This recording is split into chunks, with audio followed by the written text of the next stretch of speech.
तो जैसा कि लास्ट एपिसोड में हमने देखा था कि एफिंग का रिश्ता जीलिंग के साथ फिक्स हो गया और अब वो अपनी कल्टीवेशन को इम्प्रूव करने के लिए स्वॉर्ड सेक पहुंच जाता है, जहां पर उसकी मुलाकात फेरी जू से हुई। इस बंदी का कजिन स्वॉर्ड सेक के आउटर डिसाइपल में से एक था और तभी एफिंग को कुछ बंदे बुली करने पहुंच जाते हैं, मगर थोड़ी देर में एफिंग ने उन्हें उनकी औकात याद दिलाकर उनकी अकल ठिकाने पर लाई, जिसके चलते उन बंदों ने तो एफिंग को ही अपना बॉस बना लिया।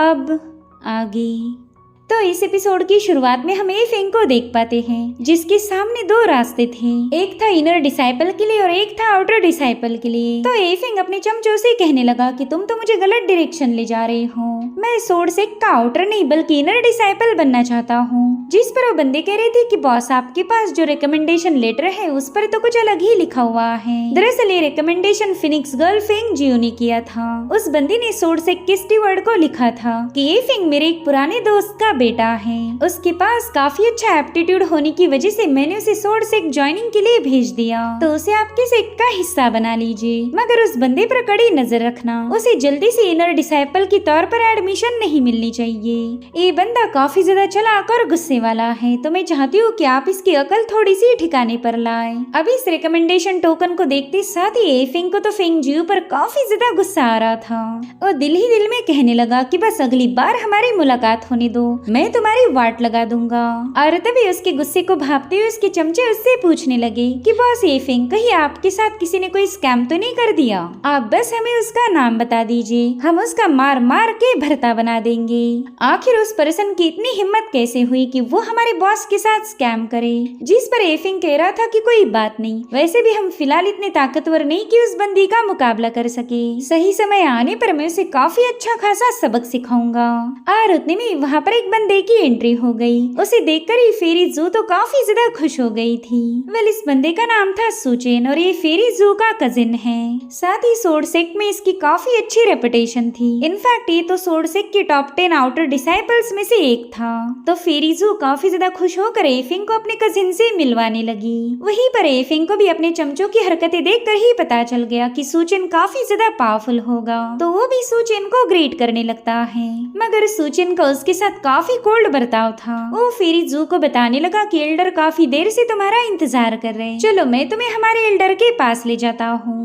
उतने में फेरी जू अपनी कजिन से रिक्वेस्ट करने लगी कि प्लीज आप एफिंग की भी मदद कीजिए, अगर आप एल्डर से बात करोगे तो एफिंग को काफी आसानी से एडमिशन मिल जाएगी। तो सुचेन तुरंत ही एफिंग से माफी मांगते हुए कहने लगा कि मैंने ऑलरेडी एल्डर से बस एक ही डिसाइपल की बात की थी, अगर ऐसे में मैं तुम्हारे लिए भी रिक्वेस्ट करूंगा तो मुझे नहीं लगता कि एल्डर मेरी बात मान जाएंगे। जिस पर एफिंग कह रहा था सीनियर ब्रदर, आप तो बेवजह ही मुझसे माफी मांग रहे, कोई बात नहीं, आप फेरी जू की एडमिशन करवा लीजिए, फिलहाल मुझे तो ट्रायल देने के लिए जाना पड़ेगा, अगर मुझे एडमिशन मिल गई तो दोबारा हमारी मुलाकात होगी। जो सुनकर सुचेन वहाँ से निकल पड़ा, मगर फेरी जू को एफिंग के लिए काफी ज्यादा बुरा लग रहा था। वो एफिंग को एडमिशन दिलवाने में हेल्प करना चाहती थी, मगर सुचेन की बातों से ये पता चल गया कि ये तो पॉसिबल नहीं है। अब उनके वहाँ से जाने के बाद एफिंग अपने साथियों से पूछने लगा कि मुझे बताओ इनर डिसाइपल बनने के लिए मुझे कौन सी रिक्वायरमेंट्स को पूरा करना होगा। और अब हमें करीना का सीन दिखाया जाता है। साथ ही एफिंग के दोस्त उसे बता रहे थे कि बस यहाँ पर आपको एक टूर्नामेंट में पार्टिसिपेट करना होगा, इसे आउटर सेक ट्रायल्स भी कहा जाता है। इस कॉन्टेस्ट में जो भी बंदे टॉप 10 की पोजीशन को होल्ड करेंगे उन्हें सीधे इनर डिसाइपल के तौर पर एडमिशन मिलेगी, मगर उस ट्रायल को पास करने से पहले आपको आउटर डिसाइपल के नॉर्मल ट्रायल को भी क्लियर करना होगा, तभी जाकर तो आप यहाँ के आउटर डिसाइपल बन सकते हो। तो सबसे पहले आप इस वाले असेसमेंट को क्लियर कीजिए, उसके बाद ही आप आउटर डिसाइपल के कॉन्टेस्ट में पार्टिसिपेट कर सकते हो। अब यहाँ पर एफिंग ने देखा कि अरीना में एक मेटल का पपेट रखा गया है। इस पपेट को काफी प्योर मटेरियल का यूज करके फोर्ज किया गया था, यानी कि इसकी आउटर शेल इतनी ज्यादा टफ होगी कि इसे बिल्कुल भी आसानी से स्लैश नहीं किया जा सकता। वहीं पर हम एक एल्डर को देख पाते हैं जो कि काफी मजे से चाय पी रहे थे। उन्हें पता है कि यहाँ मौजूद एक भी डिसाइपल में इतनी हिम्मत नहीं कि इस पपेट को हरा सके। वो कह रहे थे कि ये पपेट काफी देर से अरीना में खड़ा है, मगर तुम में से किसी ने भी अरीना में पाँव रखने की जरूरत नहीं दिखाई। अगर तुम लोग ट्रायल ही नहीं देना चाहते तो फिर मुझे इस असेसमेंट को यहीं पर खत्म करना होगा। उतने में एक डिसाइपल उनसे कहने लगा कि मास्टर, ये तो हमारे ऊपर सरासर जाती है। पहले वाला पपेट हमारी लेवल का था तो हम उसका मुकाबला कर सकते थे, मगर आपने तो उसे रिप्लेस करके इस हेवनली मार्शल रेल्म वाले पपेट को यहाँ लाकर खड़ा कर दिया। आपको भी ये बात अच्छे से पता है कि इस पपेट को हराना नेक्स्ट टू इम्पॉसिबल होगा। हमारी और इसकी कल्टीवेशन में जमीन आसमान का फर्क है। अगर हमने अरीना में एंटर किया भी तो इस पपेट के हाथों ही मारे जाएंगे। ये तो हमारे साथ काफी ज्यादा गलत हो रहा। जिस पर एल्डर बता रहे थे कि कल्टीवेशन की दुनिया में सही गलत नहीं होता। तुम लोगों को हर बार तो तुम्हारी लेवल का अपोनेंट नहीं मिलने वाला। असली कल्टीवेटर तो बस वही बन सकता है जो कि अपने लिमिट्स को भी क्रॉस कर दे। ऐसे ही लोग हमारी सोर्ड सेक का हिस्सा बन सकते जो कि अपनी ही एबिलिटीज को चैलेंज करने की हिम्मत रखते हैं। मगर तुम तो सब के सब लूजर निकले। किसी एक में भी दम नहीं कि अरीना में आकर इस पपेट का मुकाबला करे। और उतने में एफिंग ने बड़े ही कुल अंदाज में सीधे अरीना में एंट्री मारी। वो एल्डर से कह रहा था कि मैं इस पपेट का मुकाबला करने के लिए तैयार हूँ। आपने एकदम सही बोला। एक बंदा तभी आगे बढ़ सकता है जब वो अपनी लिमिट्स को ही ब्रेक कर दे। अभी देखकर ये एफिंग के दोस्त काफी ज्यादा पैनिक हो गए। वो उससे कहते हैं कि बॉस, इस एल्डर का काम है भाषण देना, आप इसकी बातों को इतना सीरियसली मत लीजिए। साथ ही कुछ बंदे कह रहे थे कि ये तो चौथी लेवल का एक मामूली सा मार्शल कल्टीवेटर है, तो भला ये हेवनली मार्शल रेल्म के पपेट का मुकाबला कैसे कर पाएगा। शायद इस बंदे को मरने की कुछ ज्यादा ही जल्दी हो रही। वहीं पर एल्डर भी एफिंग से कहने लगे कि तुम अकेले तो इस पपेट का मुकाबला नहीं कर सकते, लेकिन तुम्हारी हिम्मत देखकर ही मैं इम्प्रेस हो गया और इसी वजह से मैं तुम्हें अपनी एक टीम बनाने का चांस देना चाहता हूँ। तुम इनमें से किसी एक बंदे को सिलेक्ट कर सकते हो और फिर तुम दोनों एक साथ मिलकर इस पपेट का मुकाबला करना। मैं नहीं चाहता कि तुम अकेले इस पपेट के साथ बैटल करो, इससे तुम्हारी जान पर खतरा बना रहेगा। और उतने में एक बंदी सीधे एफिंग के पास पहुँच गई। वो उससे कह रही थी कि मैं तुम्हारे साथ टीम अप होना चाहती हूँ। सबसे पहला मुझे इस पपेट पर अटैक करने का मौका दो, इस तरह से मैं उसे डैमेज कर पाऊंगी और फिर जब ये कमजोर पड़ जाए तब तुम सीधे जाकर इसका खात्मा कर देना।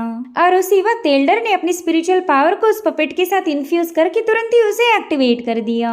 इसलिए वो पपेट भी अपने पाँव पटकते हुए तुरंत ही इन दोनों की तरफ आगे बढ़ता है। वो इतना ज्यादा टफ था कि उसके पाँव से ही पूरा अरीना शेक होने लगा। और तभी उस बंदी ने फटाफट से अपनी मूव को एक्टिवेट कर लिया। इसे poison dragon emerges from the cave कहा जाता है। उसने अपनी ब्लेड की मदद से सीधे उस पपेट की पाँव पर वार किया था, मगर उस पपेट पर कोई खास असर नहीं होता। तो उस बंदी ने अपनी स्पीयर ब्लेड से सीधे उस पपेट के हाथ पर वार किया। उसे ऐसा लग रहा था कि वो इस पपेट को डिसमेंटल करने में कामयाब हो जाएगी, मगर जैसा कि मैंने बताया था इस पपेट को बहुत ही प्योर मेटल का यूज करके बनाया गया है, तो इसे ब्रेक करना बिल्कुल भी आसान नहीं होगा। मगर वो बंदी तो पीछे हटने के लिए तैयार नहीं होती। उसने छलांगे लगाते हुए उस पपेट पर मुसलसल हमले करना शुरू कर दिए। तो उसके जवाब के तौर पर पपेट भी उस पर पंचेस हिट करने की कोशिश करने लगा, मगर उस बंदे की मूव इतनी ज्यादा तेज थी कि पपेट का हर एक अटैक उसने डॉज करवा लिया। इधर एफिंग काफी केयरफुली इस मुकाबले को ऑब्जर्व कर रहा था। साथ ही उसे दूसरे कल्टीवेटर्स की भी बातें सुनाई देने लगी। वो लोग इस लड़की का मजाक उड़ा रहे थे। वो कहते हैं कि लड़की न जाने कब से उस पपेट पर अटैक कर रही, मगर इसका तो एक भी हमला उस पपेट को पियर्स नहीं कर पाया। शायद ये बस शो ऑफ करने के लिए अरीना में गई होगी। साथ ही वो एफिंग के लिए भी काफी सारे कमेंट पास कर रहे थे। वो कहते हैं कि ये बच्चा तो अरीना में जाकर मानो फ्रीज हो गया। शायद ये उस पपेट से इतना ज्यादा डर गया कि अपने पावर का इस्तेमाल ही नहीं कर पा रहा। मगर एफिंग तो काफी केयरफुली उस पपेट को ऑब्जर्व कर रहा था। वो सोच रहा था कि इस बंदी ने पपेट की बॉडी पर कई सारे स्क्रैच किए, मगर इस पपेट को डिजाइन ही इस तरह से किया गया है कि इसे डिसमेंटल करना आसान नहीं होगा। इधर वो बंदी अपनी फाइनल मूव उस पपेट पर डिलीवर करने वाली थी, मगर तभी अचानक से उस पपेट ने उस बंदी पर अपनी काउंटर स्ट्राइक को हिट किया। इन दोनों की पावर्स में एक जोरदार क्लैश होकर उस पपेट ने इस बंदी को काफी पीछे की तरफ ढकेल दिया। ऐसा लग रहा था कि वो काफी जोरों से जमीन पर पटक जाएगी, मगर उसी वक्त एफिंग हवा में छलांग लगाते हुए उसे थाम लेता है। वो बंदी तो ये सब देखकर ही काफी ज्यादा सरप्राइज हो गई। हालांकि तब तक वो पपेट एक बार फिर से इन पर अटैक करने के लिए निकल पड़ता है। इस बार भी वो बंदी अपनी स्पीयर पावर को एक्टिवेट करने की कोशिश कर रही थी, मगर उसने देखा कि उसकी सारी पावर तो एग्जॉस्ट हो गई। वेल, इस लड़की का नाम था होंगलियान। सोर्ड सेक के डिसाइपल उससे कहने लगे कि होंगलियान, तुमने न जाने कितनी ही बार इस ट्रायल को पास करने की कोशिश की थी, मगर तुम्हें हर बार नाकामी हाथ लगी, अब तो हम भी तुम्हारे इस मुकाबले को देखकर थक चुके हैं। क्यों ना तुम यहाँ से वापस जाकर अपनी कल्टीवेशन पर फोकस करो। हो सकता है कि 2-4 सालों बाद तुम में इतनी पावर्स आ जाए कि तुम इस पपेट को हरा सको। तब तक तो तुम्हारी यहाँ पर दाल नहीं गलने वाली। उनकी बातें सुनकर ही होंगलियान को काफी ज्यादा गुस्सा आ रहा था और तभी एफिंग होंगलियान से कहने लगा कि तुमने अपनी ढेर सारी पावर्स का इस्तेमाल किया है, तो मैं चाहता हूँ कि तुम थोड़ी देर के लिए रिकवर करो, तब तक मैं इस पपेट से निपट लूंगा। तो होंगलियान उसे बताती है कि ये पपेट काफी ज्यादा पावरफुल है, प्लीज इसका हेड ऑन मुकाबला मत करना वरना ये तुम्हें घायल कर देगा। मगर एफिंग उसकी बात नहीं सुनता, वो तो सीधे जाकर उस पपेट के सामने खड़ा हो गया। तब तक वो पपेट भी उस पर अपना एक पावरफुल पंच रेज कर देता है। तो एफिंग ने भी अपनी पावर्स को एक्टिवेट करते हुए सीधे उसके मुक्के का मुंह तोड़ जवाब दिया। इन दोनों ने एक दूसरे पर जो अटैक किया था उसमें वहाँ पर काफी जबरदस्त एनर्जी रिलीज होने लगी। पूरा अरेना इन दोनों की पावर से शेक हो रहा था और फिर एफिंग ने अपनी पूरी ताकत लगाते हुए इस पपेट को सीधे सीढ़ियों पर पटक दिया। ये देखकर ही सभी लोग काफी ज्यादा शॉक हो गए थे।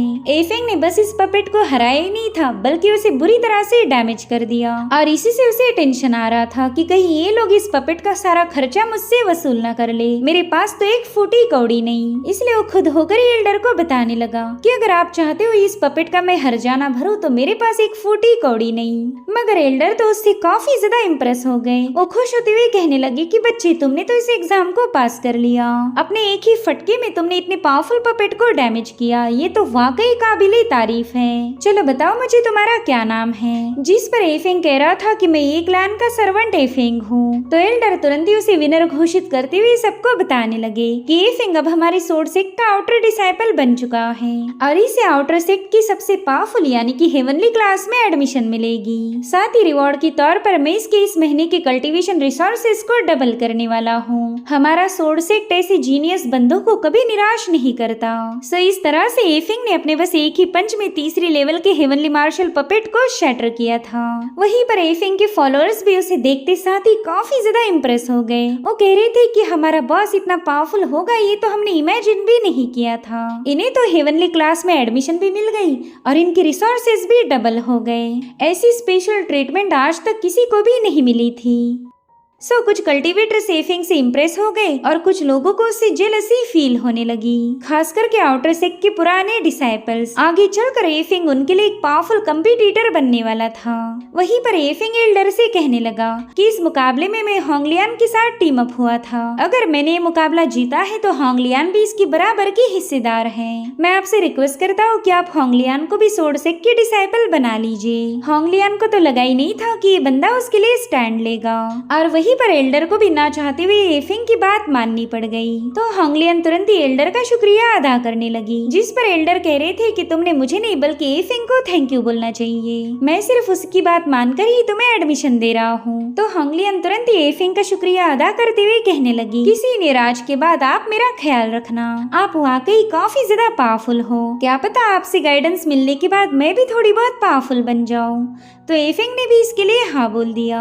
अब अगले सीन में हम देख पाते हैं कि एफिंग गर्मा गर्म बाथ टब के मजे ले रहा। वो कहता है चलो फाइनली मैं यहाँ पर सेटल हो चुका हूँ। मैंने बस अब अपनी पावर को बढ़ाने पर फोकस करना चाहिए और उसके लिए मैं कल ही स्क्रिप्चर पवेलियन को विजिट करूंगा। मुझे वहाँ से मेरी हेवनली रल्म के बारे में कोई ना कोई क्लूज मिल सकते हैं। और उतने में होंगलियान शराब के नशे में धुत उसके कमरे में पहुँच गई। वो उससे कह रही थी कि चलो ना हम दोनों पार्टी करेंगे, जिस पर एफिंग कह रहा था कि तुम ऐसे ही किसी के कमरे में नहीं घुस सकती और वैसे भी मैं नहा रहा हूँ इसलिए शराब पीना कन्वीनियंट नहीं होगा। जिस पर वो बंदी कहने लगी कि अरे इसमें कन्वीनियंस की क्या बात हो गई, अब तो हम सीनियर और जूनियर हैं, हमें तो हर दिन साथ रहना होगा, इसलिए तुम मुझे आउटसाइडर जैसे ट्रीट नहीं कर सकते। अब वो एफिंग के पास जा रही थी कि तभी एफिंग उसे एक बाम्बू से रोक लेता है, मगर होंगलियान तो उसके बाथ टब को घसीटते हुए उसे पीछे की तरफ पुश करने लगी। वो कह रही थी सीनियर ये तो बिल्कुल भी फेयर नहीं, आप तो मुझे अपने करीब भी आने नहीं दे रहे। जिस पर एफिंग कह रहा था कि तुम शराब के नशे में पूरी तरह से धुत हो, इसलिए मैं चाहता हूँ कि तुम अपने कमरे में वापस चली जाओ। कल जब नशा उतर जाए तब मुझसे बात करने पहुँच जाना। जिस पर होंगलियान कह रही थी कि सीनियर आप तो मुझ पर बेवजह के इल्जाम लगा रहे, मैंने तो बस इत्तो सी ही वाइन पी थी।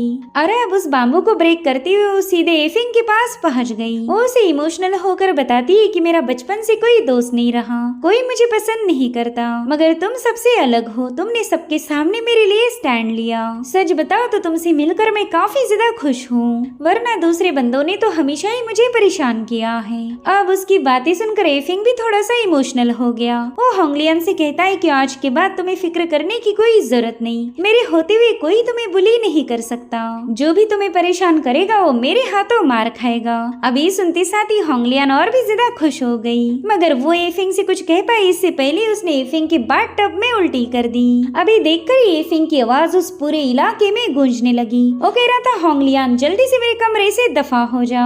और इसी फनी सीन के साथ एपिसोड यहीं पर एंड हो जाता है। Thank you so much for watching. Bye bye, take care.